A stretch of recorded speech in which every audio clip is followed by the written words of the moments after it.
Hey guys, in this video I will show you how you can fix Epic Games running glitch. So as you can see here, for me Rocket League, it says that it's running, but I don't have a game basically on my screen. So what you need to do here, it's quite simple and easy. You just need to open up Task Manager,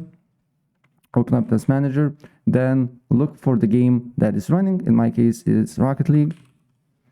Find the exe file, as you can see here. Usually it's the one that uses a lot of CPU and memory. Right click on it and task.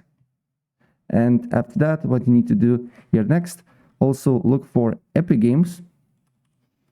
Look for Epic Games, and then also look for Epic Games Launcher. Right click on it and task. Wait for a couple of seconds.